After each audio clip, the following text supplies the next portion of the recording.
नमस्कार, आप देख रहे हैं जनता मांगे जवाब और मैं हूं राजेश सोनी। 13 साल, एक दर्द, सैकड़ों सवाल और अब फैसले की घड़ी। जी हां, 25 मई 2013 को झीरम घाटी में हुए नक्सली हमले ने छत्तीसगढ़ ही नहीं बल्कि पूरे देश को हिला दिया था। इस हमले में कांग्रेस के कई बड़े नेताओं, कार्यकर्ताओं और सुरक्षा बलों के जवानों की जान चली गई थी। वक्त गुजरता गया, सरकारें बदलती रहीं, सियासत बदली, लेकिन झीरम का सवाल आज भी वहीं का वहीं खड़ा है। अब 13 साल बाद एनआईए की विशेष अदालत में अंतिम सुनवाई पूरी हो चुकी है। फैसला सुरक्षित रख लिया गया है। 31 अगस्त को अदालत का फैसला आने वाला है। यानी कि जिस न्याय का इंतजार पीड़ित परिवारों ने सालों तक किया, अब उसकी तारीख सामने है। लेकिन फैसले की घड़ी के साथ सियासत भी तेज है। कांग्रेस कह रही है कि जांच और न्याय में देरी हुई है। बीजेपी का यह आरोप है कि कांग्रेस झीरम को राजनीतिक मुद्दा बना रही है। आज इसी विषय पर हम चर्चा करेंगे। कई मेहमान भी हमारे साथ होंगे, लेकिन उससे पहले हम उन नेताओं की प्रतिक्रिया आपको सुनाते हैं कि इस मामले को लेकर क्या कुछ बयानबाजियां भी सामने आ रही हैं। वो सुनिए। नक्सलवाद के समापन के लिए जो पुनर्वास नीति बनी थी, उन्होंने भी बनाई थी। हालांकि उन्होंने 2023 में बनाई थी, जब सरकार का आखिरी वर्ष था। उन्होंने पहले नहीं बनाई। अगर वो नक्सलवाद समापन के लिए चिंतित होते तो पहले बनाते। 23 में बनाई, लेकिन चलो 23 में भी बनाई तो वही ना लिखा था जो हमने लिखा। हमने कुछ और बढ़ाया उसमें। लिखा तो उन्होंने भी ना। आते तो रेड कार्पेट तो बिछाते ही ना उसे। लेकिन अभी उनको दुख ये हो रहा है कि ये समाप्त क्यों हो रहा है। वो समाप्त क्यों, ये दुख उनका है। मैं बता रहा हूं आपको। वो नहीं सुन पाते हैं कि नक्सलवाद समाप्त हो गया है, क्योंकि रोल मॉडल है उनके। माननीय गृह मंत्री विजय शर्मा जी का जो बयान है, पूरी तरह से राजनीति से प्रेरित है। उससे ज्यादा कुछ नहीं। मैं विजय शर्मा जी से पूछना चाहता हूं, अगर आपकी बात में दम है तो झीरम घाटी में मरने वाले सारे कांग्रेसी थे कि नहीं? जब सरकार आपकी सी सुरक्षा जवाबदारी आपकी थी, नक्सली घटना आपकी सरकार में हुआ, वो मारे गए पूरे कांग्रेस के नेता, और इस प्रकार की आप बात कर रहे हैं तो अपने आप ने आशीष पर देखती। अब ऐसा है कि कांग्रेस के नेता खुद ही जज बन जाएं। इतने दिन की जांच हुई उसको पढ़ ले, अपने कांग्रेस भवन में फैसला सुला ले। उनको तो भरोसा है नहीं, उनको तो झीरम में राजनीति करनी।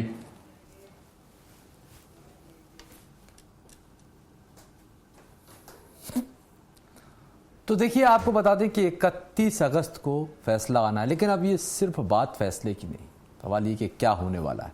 सवाल यह भी है कि 13 साल बाद मिलने वाला न्याय क्या झीरम के हर सवाल का जवाब दे पाएगा। क्या पीड़ित परिवारों का जो लंबा इंतजार है वो अब खत्म होगा। चलिए इसी पर हम चर्चा को आगे बढ़ाते हैं। मेहमान हमारे साथ हैं, मेहमानों का परिचय आपसे करवा देते हैं। हमारे साथ Vasu Sharma ji, BJP media panelist हमारे साथ हैं। शर्मा जी, आपका स्वागत है। और अजय गंगवानी जी, कांग्रेस प्रवक्ता हमारे साथ हैं। अजय जी, आपका भी बहुत स्वागत है। उचित शर्मा, वरिष्ठ पत्रकार हमारे साथ हैं। शर्मा जी, आपका भी बहुत स्वागत है।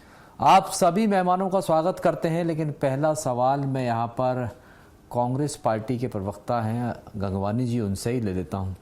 सर, एक लंबा इंतजार था 13 साल, और हम मानते हैं वो जो हुआ था और उस घटना में जितने भी नेता जिनका दुखद निधन हुआ था वो सब कांग्रेस के नेता थे। लेकिन अब 13 साल बीत चुके हैं। आपको इसमें अभी भी ऐसा लग रहा है कि भाई इसमें कहाँ चूक हुई है, कहाँ सियासत हो रही है, किस तरह की साजिश इसमें हुई है? अगर आपको लगता है कोई साजिश है तो एनआईए जांच कर रही है, तो किस आधार पर आप लोग ये कह रहे हैं कि इसमें साजिश हुई है? अजय जी, सबसे महत्वपूर्ण है कि ये बहुत संवेदनशील विषय है। मेरा निवेदन है, मुझे 3 से 4 मिनट का समय दीजिए। आपको स्वराज एक्सप्रेस बहुत लोकप्रिय चैनल है कि दर्शकों को पूरा बिंदुवार बात करूंगा और बिल्कुल क्रोनोलॉजी समझाने का प्रयास करूंगा आपके चैनल पे। सबसे महत्वपूर्ण बात है राजेश जी, घटना है 25 मई 2013 को, जिससे 32 से अधिक कांग्रेस के नेताओं को हमने खोया और 13 साल हो चुके हैं। आज भी तक जो पीड़ित हैं, उनके परिवारों को, जिनकी हत्या है, उनको आज तक इंसाफ नहीं मिल पाया। इसके 3 से 4 महत्वपूर्ण कारण हैं। सबसे महत्वपूर्ण है 25 मई 2013 को घटना हुई। 28 मई 2013 को प्रशांत मिश्रा की अध्यक्षता में एक कमेटी बनाई गई। जो 6 नवंबर 2021 को अपनी अधूरी रिपोर्ट सरकार को न सौंप के राजभवन को सौंपी। फिर हमारी भूपेश सरकार ने 2 नए सदस्यों को, सतीश अग्निहोत्री और जस्टिस मिनाजुद्दीन को जोड़ा और 3 ऐसे जांच बिंदु जो उस पूरी झीरम घटना की जांच के जो मेन पॉइंट थे उसको छोड़ दिया गया था, उस बिंदु को ऐड किया गया। लेकिन कहीं ना कहीं धर्मलाल कौशिक जो तत्कालीन भाजपा के नेता प्रतिपक्ष थे, जिनका दायित्व रहा कि जो सुपारी किलिंग हो रही है, राजनीतिक साजिश हो रही है, उसके पर्दाफाश में मदद करने के बजाय वो धर्मलाल कौशिक 28 अप्रैल 2022 को हाईकोर्ट में पीआई लगा के इसकी जांच को रोकने की बात करते हैं और इसके संबंध में 9 मई 2022 को हाईकोर्ट ने एसआईटी की जांच को रोक दी। ये सबसे बड़ा यश प्रश्न है, आखिर धर्मलाल कौशिक नेता प्रतिपक्ष किसके इशारे पर किसको बचाने के लिए एसआईटी जो जांच करी थी झीरम की घटना की, उसको रोकने का प्रयास की साजिश और षड्यंत्र करते। पहली बात, जब ये घटना हुई 25 मई 2013 को, रमन सरकार ने, उस समय रमन सिंह ने विधानसभा में घोषणा की कि इस पूरे मामले की जांच में सीबीआई को सौंपूंगा। लेकिन 2013 से 2018 5 साल रमन सरकार रही, सीबीआई को मामला सौंपने के लिए जानबूझकर उनकी तरफ सीबीआई को कोई पत्र नहीं लिखा गया। तीसरी महत्वपूर्ण बात मैं कहना चाह रहा हूं, 2018 में इस पूरे मामले की जांच सोनी एनआईए कर रहा था। एनआईए ने दिसंबर 2018 में क्लोजर रिपोर्ट की बात की कि हमारी जांच कंप्लीट हो चुकी है, हम क्लोजर रिपोर्ट कोर्ट में सबमिट कर रहे हैं। जब यहाँ पे उदय मुदलियार, जो जितेंद्र मुदलियार जिनकी हत्या हुई, उनके पुत्र जितेंद्र मुदलियार ने दरबा थाने में एफआईआर दर्ज की, तो एनआईए ने जाकर सुप्रीम कोर्ट में याचिका लगाई कि अगर किसी मामले की जांच अगर केंद्रीय एजेंसी कर रही है, उसकी जांच राज्य सरकार नहीं कर सकती। मतलब एनआईए नहीं चाहती थी कि भूपेश सरकार की राज्य सरकार की एजेंसियां, पुलिस इस मामले की जांच करे, तय तक पहुंचे। आखिर ऐसा कौन सा भाजपा लेकिन एनआईए को जांच तो आप लोगों की सरकार, यूपीए की सरकार थी उस समय, उन्होंने ही दी थी। एनआईए को जांच तो नहीं ना भेजी। लेकिन उस पर भी आ रहा हूं, ये घटना में मार्च 2014, इसके पहले उस पूरी घटना के मास्टर माने गए गणपति और रमन्ना, और स्पष्ट रूप से पेपर में आया, पूरे विज्ञापन दिया गया कि ये मुख्य आरोपी है, इनकी संपत्ति सीज की जाएगी। और जब केंद्र में यूपी की जगह मोदी सरकार अगर 2014 में, तब गणपति और रमन्ना दोनों का नाम चार्जशीट हटा दिया गया और संपत्ति सीज की जो शर्त थी वो भी हटा दी गई। मतलब देखिए कि मई 2014 और अगर 2014 जब ये बताइए, एनआईए की जांच पर भरोसा नहीं है क्या? आप लोगों को भरोसा नहीं था? नहीं, वो भी आ रहा हूं, उसी पे आ रहा हूं। हाँ। देखिए, नए गांव की बात कर रहे हैं। आज जब ये घटना होती है 25 मई 2013 को, सबसे पहले घटना पे महेंद्र कर्मा की पुत्री तुलिका कर्मा पहुंची। हाँ। तुलिका कर्मा ने तुरंत सूचना दी। आज एनआईए जब वहां पहुंचती है, जांच के नाम पे खाना पूर्ति की गई, न किसी प्रत्याशी से पूछताछ की गई, तत्कालीन विद्याचरण शुक्ल। ठीक है, ये इसलिए सवाल था क्योंकि एनआईए को जांच भी आप लोगों की यूपीए की सरकार नहीं सौंपी थी। चलिए मैं लौट रहा हूं बहरहाल आपके पास, अजय जी वापस आऊंगा। हमारे साथ वासु जी हैं, BJP media panelist Sharma ji. Vasu Sharma ji आपके पास आऊंगा। सर, ये मामला बेहद गंभीर हो जाता है। 2013 सरकार आप लोगों की थी, बड़ी चूक थी, एक बड़ा फेलियर था, ऐसे में जिम्मेदारी तो तय होती है ना। आप मानते हैं ये बड़ी चूक थी आपकी सरकार की?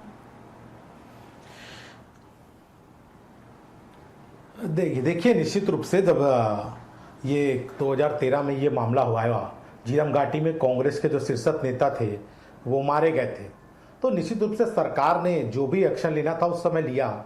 और सरकार पे जो मामला आया कि उन्होंने, कांग्रेस पार्टी ने भी कहा कि इसकी जांच एनआईए से होनी चाहिए, तो एनआईए जांच हुई। उस समय केंद्र में, जैसे आपने भी बताया राजेश जी, केंद्र में सरकार कांग्रेस पार्टी की थी, एनआईए जांच कर रही है। एनआईए में जो कि माननीय न्यायालय में जो भी मामला गया है, उनका निर्णय जब भी आएगा सबके सामने रहेगा भी, क्योंकि 31 तारीख को उन्होंने अपना फैसला सुरक्षित रख दिया। 31 तारीख को निश्चित रूप से सामने आएगा कि क्या हुआ है क्या नहीं हुआ, सब सामने आएगा।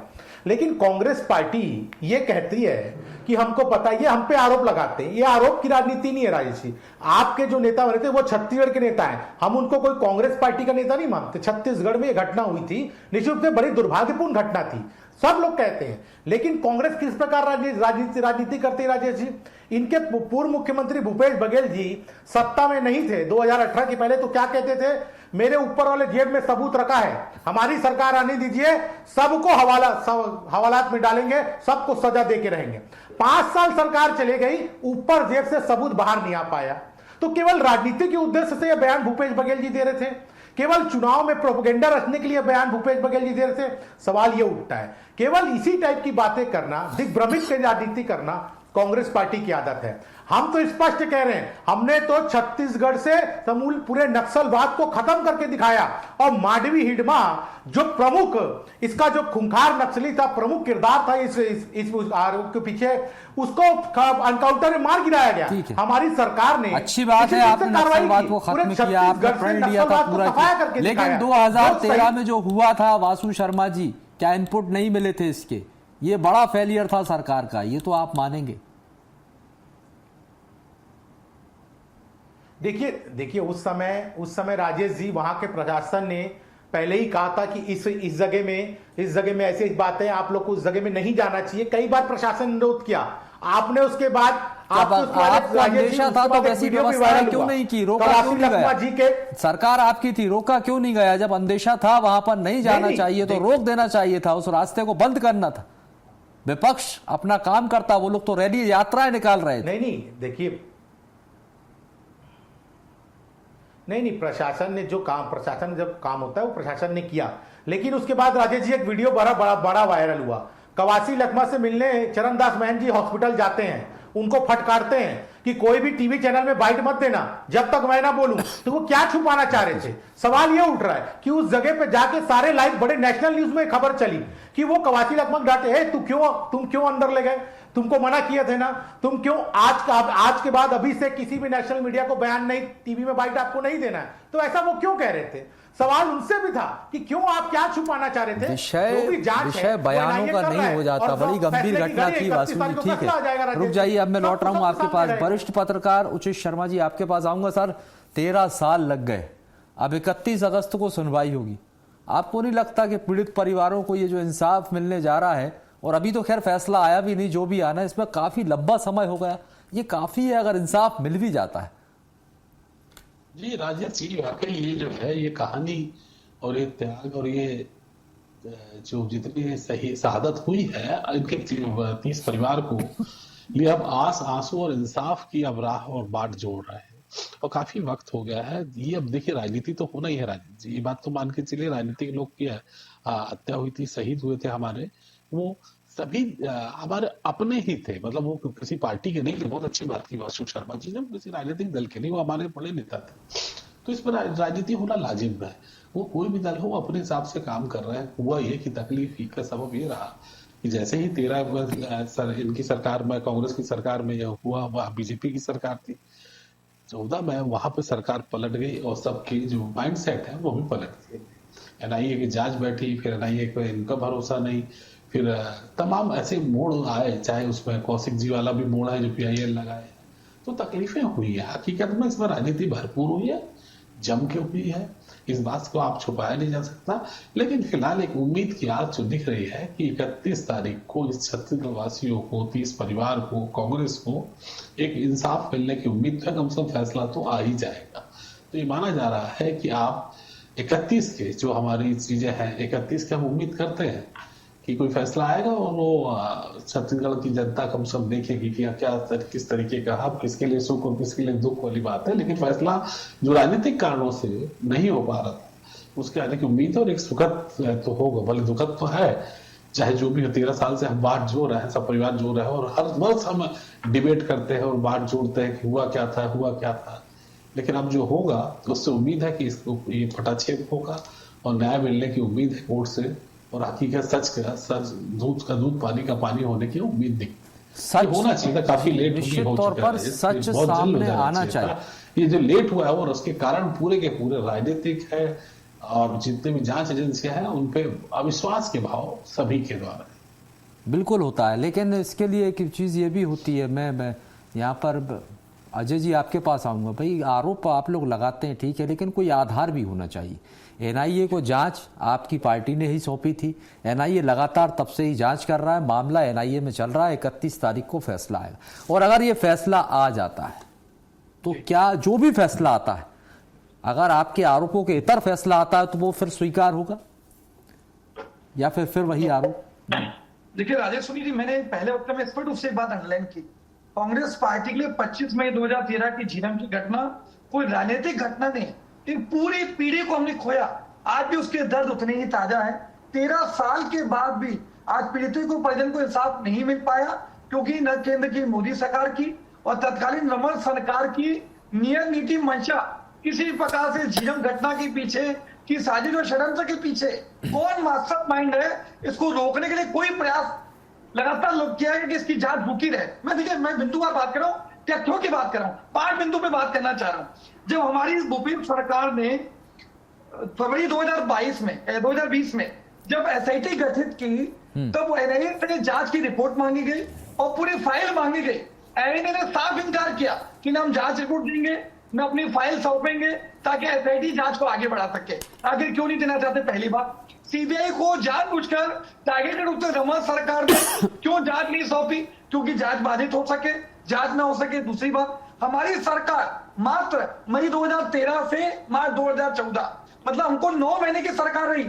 हमने जब एनआईए को अजय जी, मेरा सवाल फिर वहीं आकर खड़ा हो जाता है, क्या एनआईए पर भरोसा नहीं था आप लोगों को? क्यों एसआईटी का गठन करना? देखिए, मैं 3 चीजें कह रहा हूँ। क्यों सीबीआई की जांच की मांग करना जब सरकारें आपकी थी?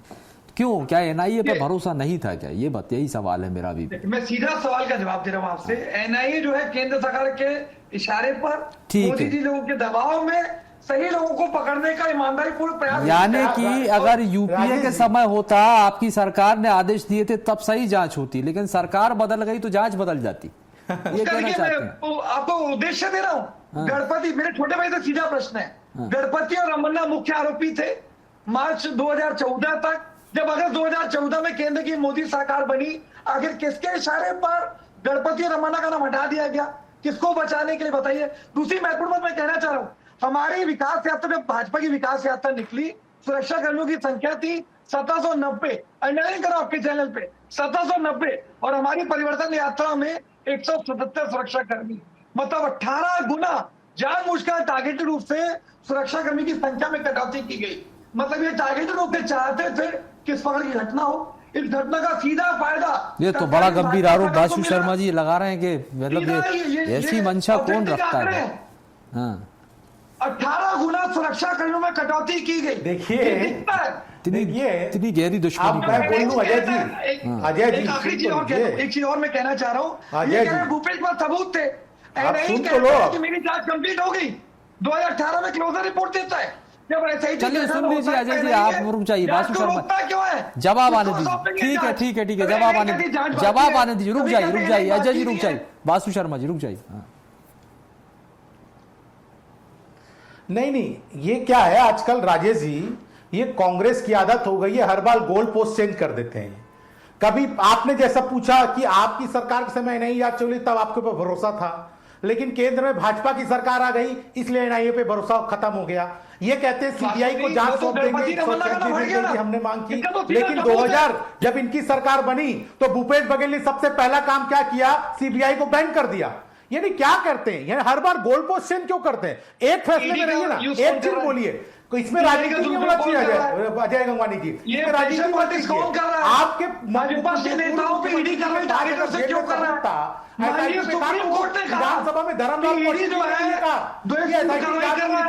बिना पर्याप्त तथ्यों से इसका जवाब लोगों को पीछे धकेल रहा है। पटेल मेरा काम कर रहा है, उससे भाग क्यों रहे थे कांग्रेस पार्टी? सुप्रीम कोर्ट का कथन है ईडी के लिए, बीच में नहीं बोली, आक्रमण कर रहा है। मैं आपके बीच में नहीं बोला। रुक जाइए बीच मत बोलिए ना ऐसे। चलिए जल्दी से बोलिए शर्मा जी, जल्दी बोलिए। देखिए, मैं वही कह रहा हूं राजेश जी, इनके समय में ये धर्मलाल कौशिक जी की जो बात कर, धर्मलाल कौशिक नेता प्रतिपक्ष है, उन्होंने कहा कि जो रिपोर्ट है वो विधानसभा के पटल में रख दीजिए। इन्होंने कहा नहीं रखेंगे। क्यों नहीं रखेंगे? क्या छुपाना चाह रहे थे और किसको बचाना चाह रहे थे? कांग्रेस पार्टी वाले। ये जवाब देना चाहिए कांग्रेस पार्टी को। केवल इस मामले में राजनीति करने के अलावा कांग्रेस पार्टी बात कुछ नहीं है। जो काम भारतीय जनता पार्टी की सरकार ने करके दिखाया 2.5 साल में। ठीक है सर, अगर मांग की जा रही थी एसआईटी जांच की, अगर वो कह रहे थे कि हम गठित करना चाहते हैं, संतुष्टि के लिए कर देते, एनआईए अपनी जांच कर रही थी, एसआईटी की मंजूरी दे देते, करने देते उनको भी अपने हिसाब से। अगर 2018 में वो चाहते थे कि एसआईटी भी जांच करे क्योंकि उनकी सरकार बन गई थी, तो मंजूरी दे देनी चाहिए। राजेश जी, कांग्रेस क्या होता है जब कोई राष्ट्रीय जांच एजेंसी जांच करती है, दूसरा जांच नहीं कर पाते, कांग्रेस को पता है ये जानबूझ के ऐसा करते हैं दिखाने के लिए जनता को। केवल यही आदत है, ये जानते हैं कि इनको नहीं मिलेगा परमिशन, उसके बाद जनता को दिखाने के लिए काम करते हैं। 2003 में जब विजय शर्मा जी, चलिए ठीक है, मैं आप दोनों को रोकूंगा। उचित शर्मा जी रुक जाइए। शर्मा जी आपके पास आऊंगा। अब यदि जो कोर्ट का फैसला आता है, उस फैसले के बाद अब आप ये बताइए क्या छत्तीसगढ़ की राजनीति का अगला रुख क्या होगा, क्योंकि जो भी फैसला आता है, देखिए जो भी फैसला आता है तो डिपेंड करता है ना कि फैसला क्या। हाँ अब ये अभी जो है वो हाइपोथेटिकल सवाल होगा कि फैसला किस पक्ष में आता है, क्या आता है। तो अभी से उस चीज के कयास और कवायदें नहीं लगाई जा सकती कि फैसला क्या होगा, किसके पक्ष में होगा। लेकिन राजनीति में बड़ा भूचाल तो होगा, ये बात पक्की है। इस बात का अंदेशा लगाया जा सकता है, वो कहीं भी हो। लेकिन इस बात का भी बहुत सुखद पहलू भी होगा आने वाला समय कि जितना जो इंसाफ मिलने की उम्मीद 13 साल से जो बाट जो रहे थे, तो वो तो मिलेगी ही। लेकिन राजनीतिक भूचाल की जो आप सोच रहे हैं, उम्मीद तो दिखती है कि बड़ा बवाल कुछ होगा और ऐसे कुछ नाम भी फैसले में आ सकते हैं जो आप और हमको सबको एक चौंकाने वाले होंगे। राजनीति हो रही थी, दोनों तरफ से हो रही थी, इस पे नो डाउट, इस पे इनकार नहीं किया जा सकता कि कोई भी दल हो। राजनीति किस पे नहीं होती? क्या जो ईडी की अभी रेड पड़ रही है उस पर राजनीति नहीं है? क्या ईडी की पूर्व में जो रेड हुई वो चीजें है सबके सब बेल में बाहर आ गए, उस पर राजनीति नहीं है? क्या ईडी का उपयोग राजनीतिक दृष्टिकोण से नहीं हो रहा है? तो राजनीतिक बिल्कुल हो सकता है राजनीति का, जांच दल काम करती है निश्चित तौर। लेकिन लेकिन जितने भी ईडी की रेड पड़ी, सीबीआई की रेड पड़ी, सबके पीछे पॉलिटिकल वेंडेटा तो है ना। बिल्कुल। तो इस बात से इनकार नहीं किया जा सकता कि भारतीय जनता पार्टी ने अपनी इमेज जो छवि बनाई है, फिलहाल की बात कर रहा हूँ, कि भाई उन्होंने जिस तरीके से आरोप प्रत्यारोप और जिस तरीके से जांच एजेंसी का उपयोग किया है तो पूरे हिंदुस्तान में, तो ये आरोप तो उन्हें झेलना पड़ेगा कि आप जो है जांच दलों का, जितनी भी जांच एजेंसियां हैं उनका दुरुपयोग होता है। इस बात से कैसे इनकार कर सकते? और बिल्कुल, और जब इतना लंबा समय भी यदि लग जाता है जांच में, बिल्कुल शर्मा जी, यदि इतना लंबा समय भी लग जाता है तो ये भी एक गंभीर सवाल खड़ा हो ही जाता है, क्योंकि 13 साल किसी मामले में लग जाना जाहिर सी बात है। चलिए बहुत बहुत शुक्रिया आप सभी मेहमानों का हमारे साथ इस चर्चा में शामिल होने के लिए। तो देखिए 13 साल का इंतजार, दर्द की वो कहानी और न्याय की वो उम्मीद जो आज भी कायम है। झीरम सिर्फ एक घटना नहीं है, ये उन परिवारों के दर्द और उन सवालों की कहानी है जिनके जवाब का इंतजार बरसों से है। अब 31 अगस्त को अदालत का फैसला सामने आएगा। उम्मीद है कि यह फैसला पीड़ित परिवारों के जख्मों पर मरहम लगाएगा और झीरम से जुड़े सवालों के जवाब देगा। फिलहाल के लिए हमारे इस कार्यक्रम में इतना ही। आगे भी खबरों का सिलसिला लगातार जारी है। आप देखते रहिए स्वराज एक्सप्रेस।